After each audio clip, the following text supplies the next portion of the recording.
Welcome to the EmpowerHer Wellness podcast. I'm Morgan, and I'm thrilled to be your host and wellness coach as we navigate the path to a healthier, more confident you. As the owner of Get Fit With Me, I bring years of experience in personal training, nutrition, and coaching to each episode. Join me as we explore practical tips and strategies for fitness, nutrition, mindset, and more, all tailored for busy women just like you. Let's empower your wellness journey and achieve lasting transformation together. Hello, everyone. Welcome back to an episode of the Empower Her Wellness podcast. I'm your host and coach, Morgan Ekovich.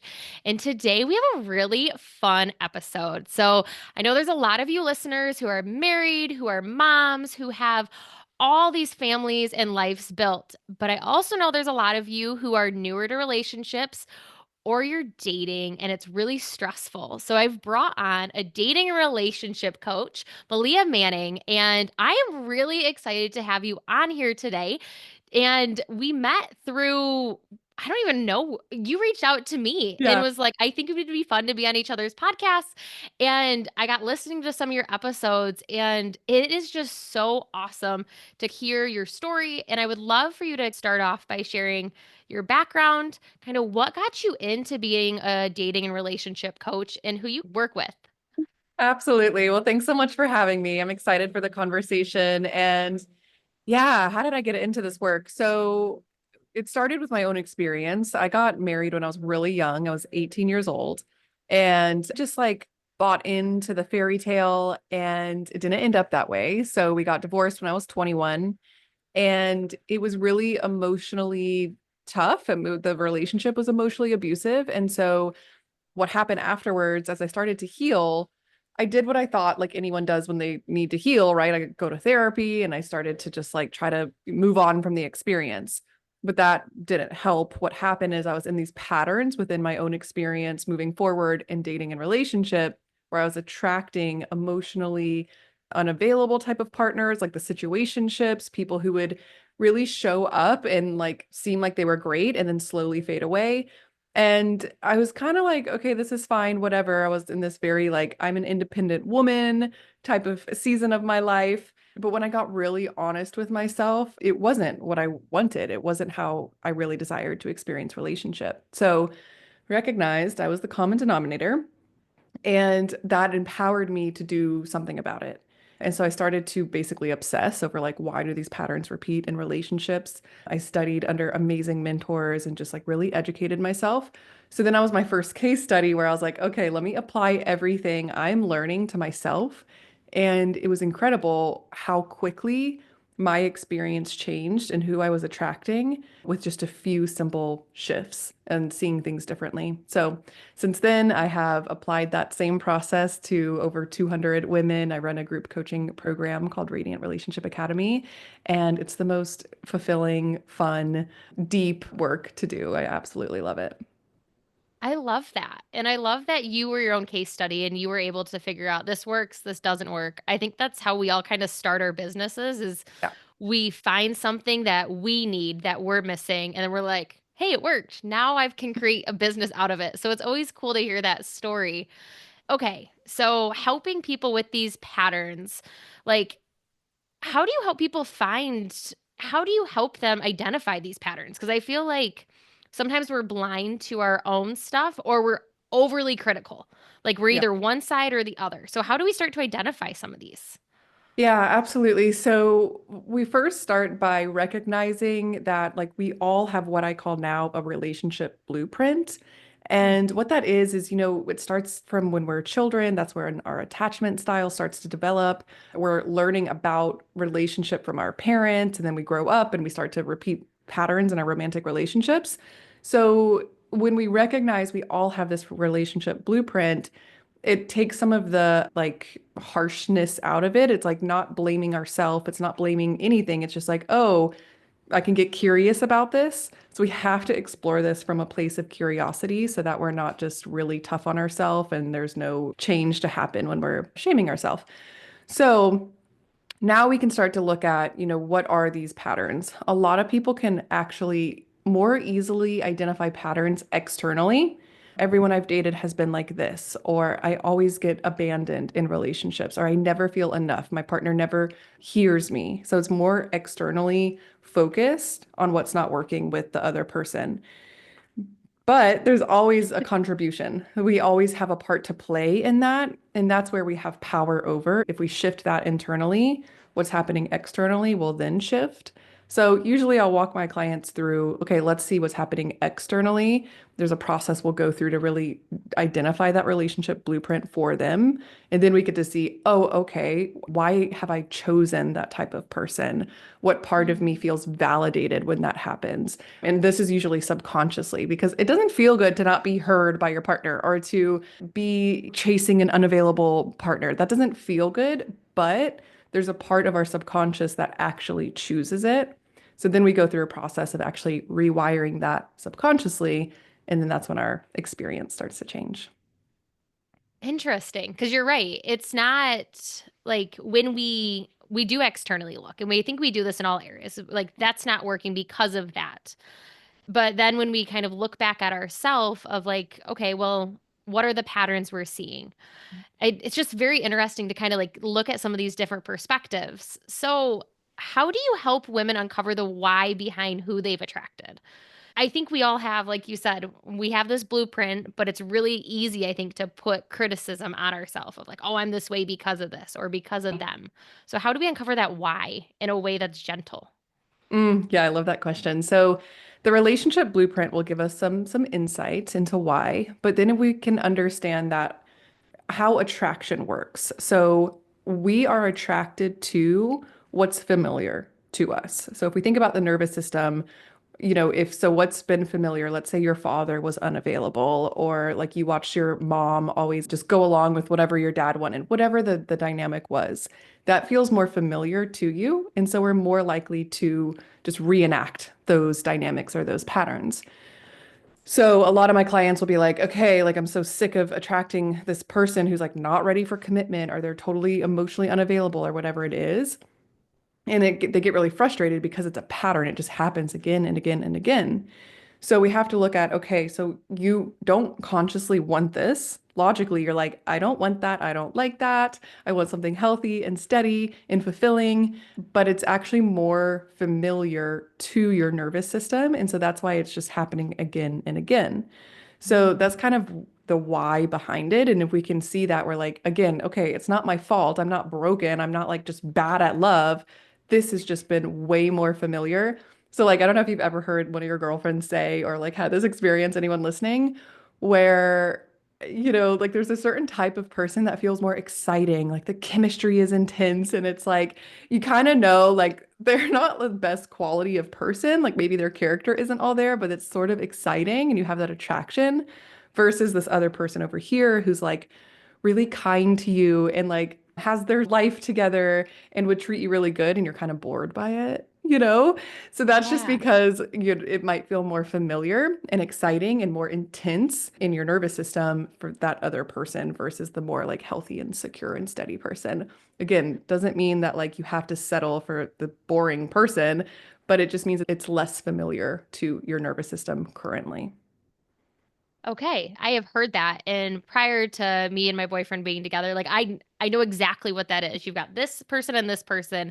Sure. And like yeah, I totally know what that feeling is, but you never really know why. You're just like, "Oh, that's just what it is." Mhm. Yeah. So, knowing that, where does kind of our self-worth come into play in boundaries? Because I think it can be really hard to know, like you said, logically know that I do not want to repeat these patterns, but the chemistry brings us here. But I want to be who I am, but I also want to be heard. How do all of these kind of start to come into play, and how do we navigate that? Yeah. Self-worth is huge because often, like a lot of times, what we're doing in relationship is getting a lot of external validation.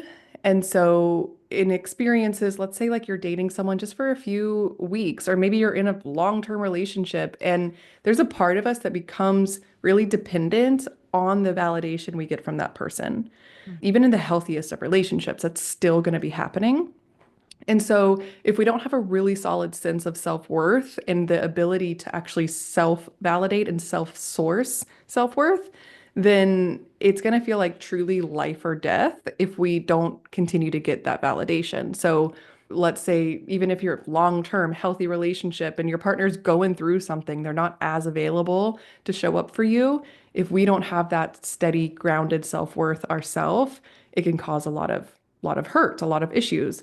Again, in a short term kind of fling, let's say they ghost you. Literally, you could like know them for just 3 weeks. It can feel like a part of you is dying if you are no longer, it's like a dopamine hit we get from any sort of validation externally. It's not to say that all external validation is bad. It feels great. Like, absolutely. I love being validated, but we can enjoy it, we can receive it if we have a really solid sense of our own ability to self-validate. That builds a lot of self-trust because honestly, love is terrifying in any sense of it. Even if you're like been together 10 years, you're married, there's always a possibility of they could leave. This could end. That's just the truth of it. So it's like we do want to come together and really trust each other and build something beautiful if that's what, you want as a long-term relationship without becoming fully enmeshed with this person and dependent. It's like I love you and I want you to stay, but like you're also free to go. And our ability to do that and love in that way comes down to our ability to trust ourselves and our ability to really source that self-worth. Dating is like, it's a wild place of like testing your self-worth, truly. Even like the most like self-aware person and like emotionally grounded person, it will test your self-worth because we all want to be wanted. Even if I don't like that person that much and then they don't text me back, that is gonna challenge my sense of self. They don't like me, like no matter what. So it's a beautiful space to build that resilience and build that kind of muscle of self-worth. And I think boundaries come in because when you start to change your relationship blueprint and change your patterns, you're now going to start choosing differently in who you spend your time with, your energy with, who you date, how you experience relationships. And that's the biggest thing. It's like, yes, who we attract will change, but the biggest change is who we choose. We're going to attract all sorts of people, but who are you going to choose? Right?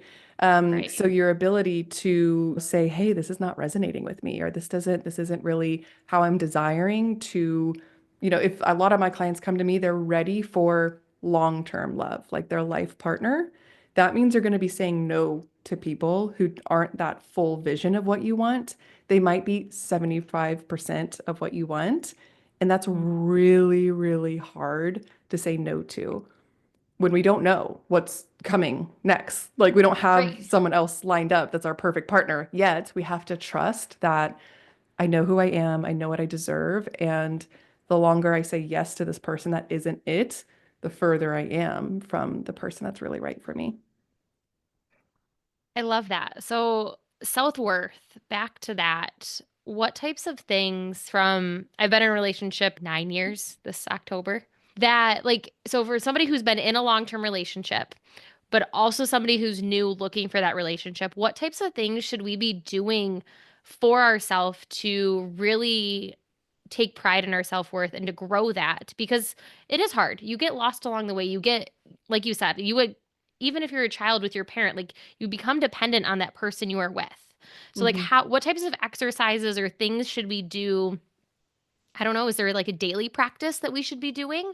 Or is it more of like an exercise type of thing? Yeah, a couple things come to mind. I think one thing is making sure that you are loving your life. What I mean by that is like you're spending quality time with friends that like you really value. You know what I mean? Like these are people that are important to me. They see me. Even in a long-term relationship, it's so important to have like your people outside of that relationship. That's just going to fuel you. It's going to like what will happen a lot is we start to want our partner to be like everything to us. It's just natural. It's like we're going to do the same hobbies and we're hanging out on the weekend and we're making all our dinners together and like, do you want to do this? And we're going to go on vacation. And it's like they're not meant to be everything. They truly aren't. They're your partner. So you should still have really great community around you. And that's gonna like the more you feel like yourself, right? There's been seasons of my life where I just get so like deep into work and business that I'm not doing the things I really love, whether it's like getting out into nature, traveling, going to, different types of workout classes, spending that quality time with friends. So making sure we kind of have that balance, making sure we feel alive and feel like ourself.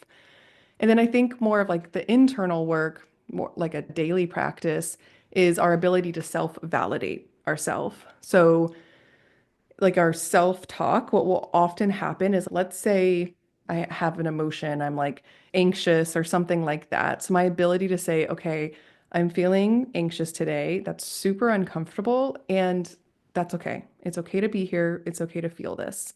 That practice of being able to validate ourself is going to build that self-worth, that kind of foundation of self-worth. So when we're in maybe a rocky situation with our partner or something like that, we actually have that self-talk and that ability to self-validate instead of just like grasping for it externally. So just being maybe hyper aware isn't the right term, but being aware of how we're feeling and that it's okay to feel those ways, which we've talked about, like in exercise and nutrition. It's okay to like know that it's a heavier eating day. Like if it's your time of the month, yeah, I'm gonna eat hell a lot more than when I do like during my other phases. So it's just that constant awareness of ourselves is kind of what I'm hearing. Yeah, absolutely. Yeah, the ability to be aware and like not hypercritical and be kind with ourselves, but also have the right tools of how to shift things. Because I think it's also common of like just building more self-awareness, more self-awareness, more self-awareness, and nothing's really changing. So the actual tools that can help us like see the difference we want. Awesome. So, a lot of women in this community and that listen to this podcast are focused on building their best lives when it comes to getting stronger, feeling more confident, being just like the best version of themselves, whether they're in their 60s or their 20s. We've got a whole variety of women that listen. But what are some mindset shifts that we can use to show up more intentionally for those who are out in the dating world? I can't imagine dating these days. Like, I literally can't. And those who are in relationships that are just wanting to show up more intentionally in those long term or even short term relationships. Like, can we touch on both of those a little bit? Yeah. Yeah. I think to start with those that are in the dating world, some mindset shifts. You have to have the most resilient mindset when you're I mean, both to have a long-term healthy relationship and when you're dating. So if you're dating right now, I think the first thing is to really be aware of like how much you're feeding into kind of society's narratives of like dating sucks and the apps suck and men suck and like it's all so harmful. Of course, if you're letting that be your mindset, it's going to be such a tough experience. Oh, yeah. Rather, you can choose to believe and choose to have the mindset that, first of all, this season of being single is not forever. When I work with my clients, like they have the most fun being single because it's this beautiful kind of runway to a really long-term committed relationship. It could be the last month of your life that you're single. So like, what do you want to do with that? Like, that sounds pretty awesome. How you get to make all your own choices. You're not compromising with anyone. You get to go on beautiful dates and be like courted. How do you want to experience that? Do you want to experience it and be totally drained and miserable? Or do you want to really be radiant and enjoy it and have fun? So it starts with just choice. Like, how do you want to experience this? And then what are the mindsets that are going to support you in that? I think the biggest one is believing that there are amazing men out there. Is every single man ever emotionally available and ready for commitment? No, that's okay. That's fine. But are there plenty that are? Absolutely. So if you choose to believe there's no one in this town for me to date, men are just the worst, that's what you're going to attract. And I don't think you want to Yeah. attract any more of that, right? So this is a practice we'll do to support the subconscious rewiring. Start to see evidence in your day-to-day life of amazing men for example. So like if a man opens the door for you at the grocery store, like see that as evidence of like, yes, I will take that. Absolutely. Or you're out and like someone pays for your drink instead of being like, ew, what's that about? Just receive it. Absolutely. Yeah, you want to pay for me? Perfect. Or your friend, let's say your friend has a husband that treats her really well. Just use that as evidence of like, wow, I can have that too. That's possible for me too. So just being aware of what's feeding those mindsets.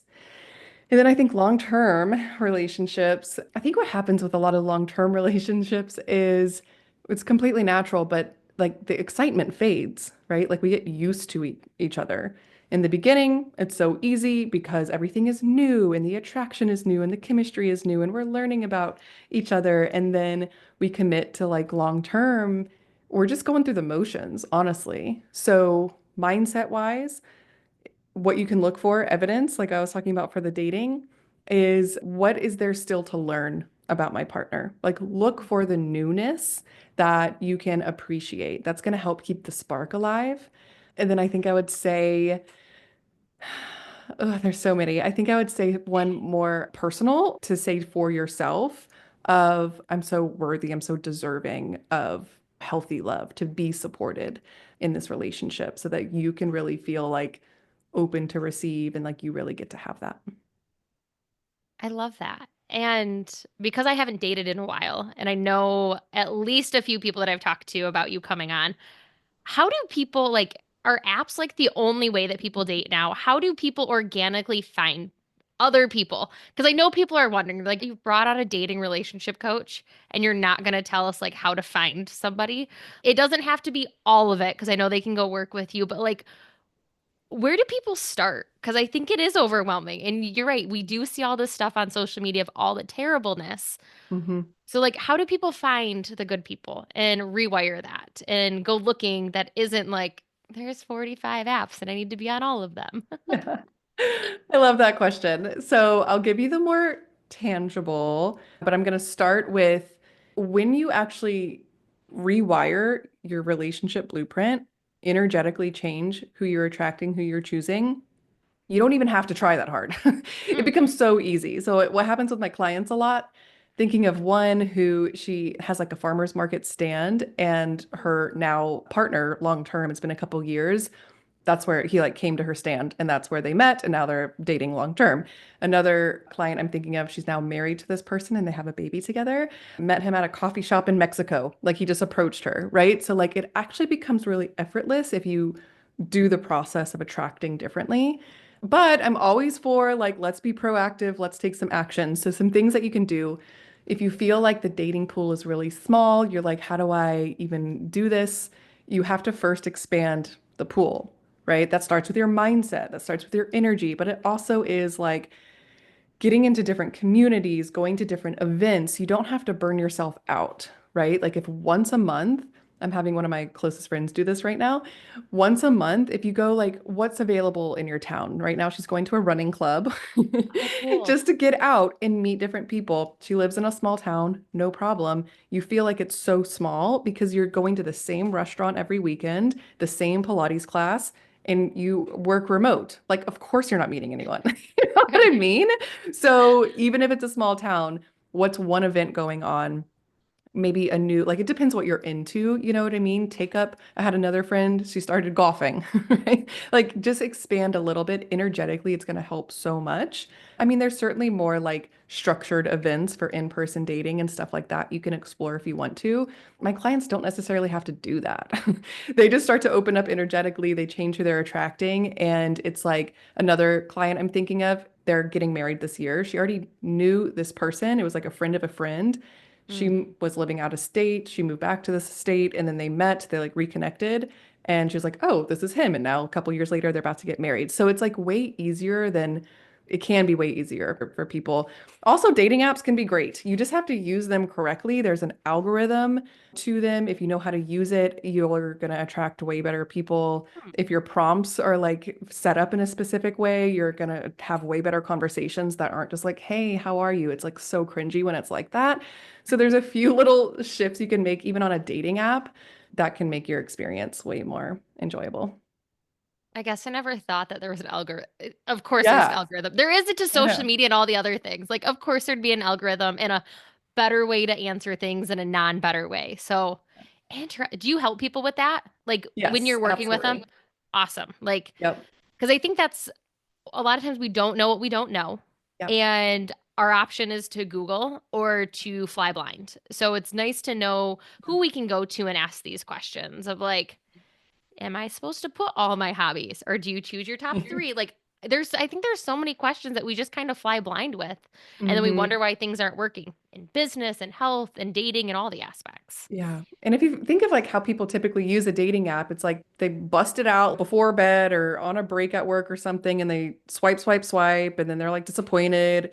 And it's like, of course, you're just, it's not going to be a good experience if you're using it that way. If you put a little intention and just understand the strategy behind it, I mean, even if you use it like 5 minutes every other day, you're going to be matching with way better people like that are actually compatible with you. So yeah, it's a game changer. That's really cool. And I do like the part of you saying that once you kind of rewire your blueprint, and really it's about becoming the person you really want to be, is we get stuck in all areas. Like when I talk to my clients, we get stuck in this old way of being and it's the only way I can be.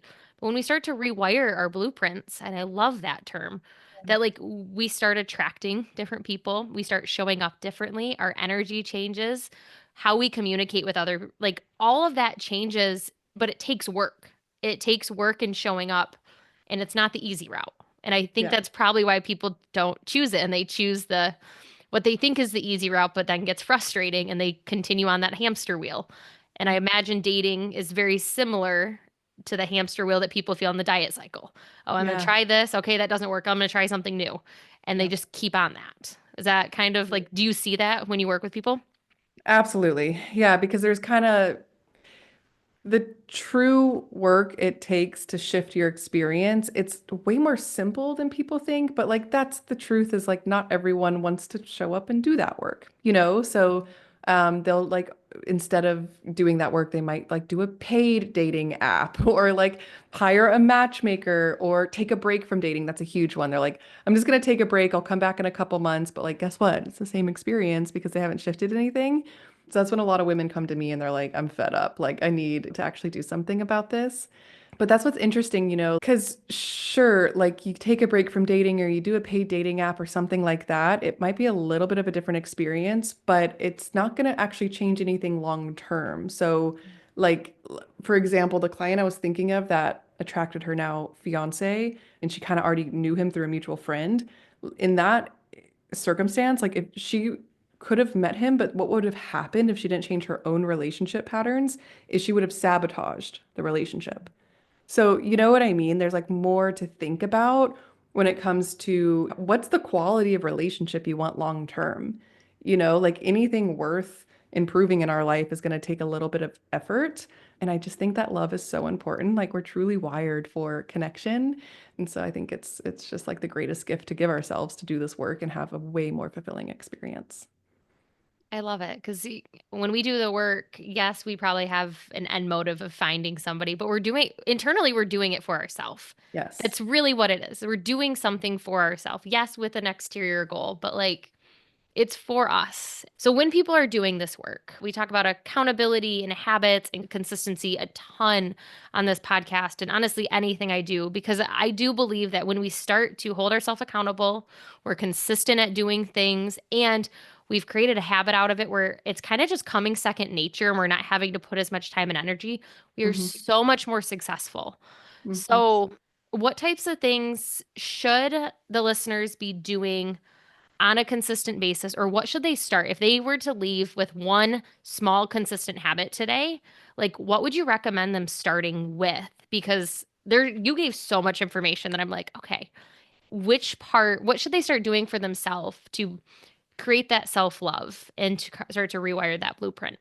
Mm, such a good question. Okay, so if you're going to start, the very first thing I would do is start maybe writing down the patterns you're noticing in your experience with love, men, dating, relationship. And even if you identify the external pattern, like we talked about, That's fine. Write it down. Get curious with yourself and see if you can identify, okay, what is my contribution? Why did I choose this? Why did I allow this to happen? Why did I stay? Again, no shame here, not blaming yourself. It's just from a place of like, interesting. Where is that coming from? That's going to give you the context you need to actually start to shift things. So, yeah, first step, that's where I would start.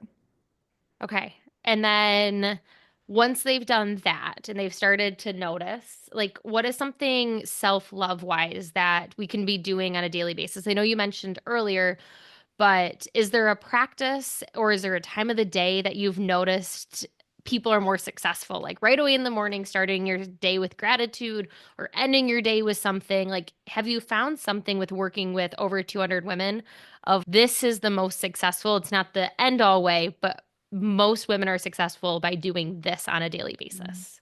Yeah, okay, really good one. Okay, I have two. One's gonna be fun, one's a little bit more serious, I guess. So the one that is like absolute, like every single client I've ever worked with is this is life-changing for me, is understanding how to regulate their nervous system. So like if we think Mm, about love in relationships, so much of it is if we feel triggered, that's just we're getting emotionally dysregulated or we're attracting emotionally unavailable. It's because we're emotionally unavailable. So, regulating your nervous system is so important when it comes to love. Have a great experience in dating. So, really simple things you can do. If you can integrate just a couple of these in your day-to-day life, practices that help you to ground. So, like if you can get out into the earth, put your feet in the earth for just like literally 5 seconds, doesn't even matter. Take a walk and just kind of like breathe in the fresh air, get sun on your face for just a couple minutes a day. But anything, any of these that you're doing, even if you like, you make a ritual where you make some tea and you sit down for a couple minutes and enjoy it. Any of these that you're doing, if you bring intention into it, of this is a moment for me to breathe into my body, for me to feel what's here for me. If you take it a layer deeper, name the emotion you're feeling or the mm, sensation in your body. So if I'm outside, I put my feet in the earth and I take a breath and I'm like, oof, I'm feeling overwhelmed. And then I bring in the self-validation and I'm like, that's hard and it's okay to feel this. I'm present, I'm here, I'm in my body. It helps us to come more in our body, which is a really big part of the work that I do is embodiment and somatic work of like feeling. That's when we become radiant. That's when we become embodied in our feminine energy. So to simplify that, any little act of self-regulation. It can also be like self-touch when you just like put a hand over your heart or a hand over your belly, hand on your thighs. Yeah, anything that just feels supportive to you. Like there's not a right way or a wrong way to do it. It's just the intention mm. you bring into it. So that's one, I would say. The second one, this is my fun one. So make a playlist for yourself, Spotify, whatever you use. Name it something like Love is Coming or To My Future Partner, whatever you want to name it, and select songs to go on that playlist that maybe it's love songs or songs that just like remind you of what's possible or make you think of your future partner and maybe like 10 to 20 songs. And so this is a playlist you can play in the car, on the weekends, whatever. And it's just a ritual to remind you of like, it's coming, it's happening. Mm. I'm enjoying this season. Like, wow, it really affirms to you of like, it's coming. I get to have this. Like, what a beautiful journey to this end experience of meeting my partner. I love that. I think that's so fun. And even Yeah. like if you're in a relationship, I feel like having songs of like what to Yes. look forward to in your relationship would be like, yeah, I used to love making I I was in know. the age of like LimeWire and like taking CDs and putting them on your iPod and stuff that like my nanny girl, she's been going through my CDs and like not kid appropriate, kid appropriate. I'm like, some of the things we used to listen to, and it's fun to make some mixtape, but I don't think Yes. we do it as much digitally as we used to, or at least we don't enjoy the process as much, I should probably say. Yes, I love that. Even if you're in a relationship, what my partner and I did when we first met was they would like send songs to me that like reminded them of me. And Oh, then so I just like put all of them on a playlist. We did this for maybe like months. And then they eventually stopped doing that. And we just kept adding songs to the playlist of like our favorite songs or songs we listened to together. And so now it's like this full playlist of like just our songs. So that can be a fun ritual for those in a relationship. that's awesome. So you are in a relationship. How Yes. long have you been in a relationship? It's been 3 years. Yeah, three Yeah, I'm years. like, yeah, one of those numbers. Okay, awesome. So obviously rewiring your blueprint and everything, it worked for you. Yes. And did you know it was going to work for other people before it worked for you, before you found that your current relationship? Or, Yeah, so I think through my years of this work, it's like my belief of relationship is that it's not like, oh, we're now successful that we found our partner, or like the success of our relationship isn't determined by how long it is. Love is so nuanced. Humans are so complex and nuanced. And so my kind of like obsession, honestly, when I got into this work is just like really understanding that, like, what mm, is our capacity for love? Like, what holds us back in love? So what I became obsessed with was like the journey of love and all the different shapes it takes, and even heartbreak and divorce and coming together and dating, like all of the seasons of it. So that's really where I started. I started working with like more so, it wasn't always just like women who were dating, but I saw just huge changes, like I said, in who I was attracting in my dating experience. So, I've worked with many people that are in a relationship, couples. It's all like the same principles. It's so mm, fascinating. It really is. And I think that's so important to normalize for anyone listening is mm, you get to have your best love story, whatever that looks like. If a relationship ends or a new one starts or it doesn't look like someone else's, full permission. Like I work with clients who are like, I don't even want a long-term relationship. I just want to have fun dating. Awesome, let's do that, yep, Or like they'll come to me, I'm like, then they want to end their relationship. And, I think all those different seasons of love, there's just beautiful parts of us that get to be healed and deepened no matter what it is. I love that. And yeah, it's love is not cookie cutter, just like exercise and fitness and nutrition. It's not cookie cutter. Like Yeah. what works for me is not 100% going to work for you, but it's Yes. finding what worked and how can we make these small tweaks. And it's it's really important that nothing in life, we are so individuals as people that like it's important to know who we are. Yeah. So, as we kind of wrap up here today, I'd love to know what is one piece of dating advice that you wish every woman knew? Like, what do you want them to know? One piece of dating advice. One piece, one piece, one piece. Never pay on the first date. Never. Never pay. Okay. Nope. You have to receive. You are in the feminine energy. Never pay. I love it. And then, favorite way to reset or recharge when life or dating gets stressful? Because you mentioned it can be stressful. So, best way to kind of bring back that perspective and be like, it is good, but it's stressful and overwhelming right now. Yeah. I think just physically taking care of your body. So Mm, it can be a lot of energy to be going on dates or just like whatever's happening in your experience. So maybe that's taking a bath or really gentle movement or nourishing your body. But then also like the internal work, the mindset work, recognizing when you're changing your beliefs, your mindset, your patterns, it takes repetition. So the mm. more you do it and like remind yourself, whether it's a daily practice of like getting into your body and really feeling those beliefs to be true, whatever resonates with you, it takes repetition. So if you fall off the horse, like no problem, just recognize it's going to take some time and soon it will feel like second nature. Awesome. I loved both those. I think those are awesome. So, as we wrap up, where can listeners connect with you, learn more about you? I know there's going to be people that are going to be like, I need help. I'm on some sort of the spectrum that you just talked about. So, share a little bit about that part of your business. Absolutely. I'm most present on Instagram. So at Meleah_Manning. I love connecting with people. Honestly, I'm obsessed with like hearing people's experience and dating and relationship because it just helps me to understand how to create content and speak to the nuances that dating and relationship is. So that's Instagram. How can you work with me? So I run a group coaching program. It's called Radiant Relationship Academy, like I had mentioned. And we have a few spots open right now. Every month kind of varies, but there's usually a few spots open. It is so much fun in there. If you're in the dating season or wanting to deepen your current relationship, this is where we do all the fun work, the hard work, the deep work. So that process of the relationship blueprint, rewiring it through the subconscious and the nervous system, the emotional regulation, the actual dating app updates and where to meet people and sustaining the long-term relationship, all of that happens within Radiant Relationship Academy. So all that info is on my website and my Instagram. So Awesome. And you have a podcast as well, and we'll make yes, sure to put that in the show notes and remind me of the name of it. Leah on Love. Leon Love. Yeah, because it's not your full name. Because I remember when we connected, I was like, wait, we got one name here and one name here. But yes, so check out her podcast. I was a guest on there as well. So you'll be able to kind of go back and forth. She's got some really awesome things. So anything else you want to add before we jump on off?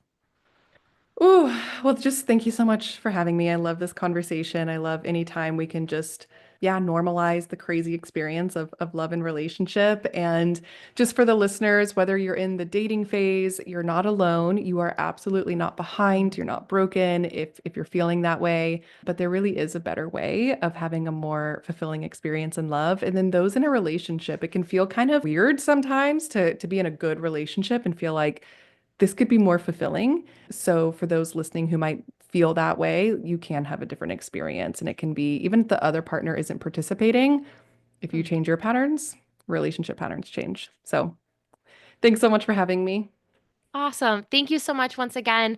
And for those of you who are continuing to stick around here, remember if you know anyone in your life that would absolutely really that needs to hear this episode, open up your phone, click share, send them a text, say, please listen to this. I got this, and this from today's episode. And also next week, we have our round 2 of our 6-week summer strength training boot camp starting. So if you missed the first 6 weeks, you can still get in for the second. That starts next Wednesday, 5:30 to 6:15 at Acme Home Exteriors. So if you have any other questions, check the show notes, send us a message, whether it's on Instagram or Facebook, and I will talk to you all later. Thank you for tuning in to the Empower Her Wellness podcast.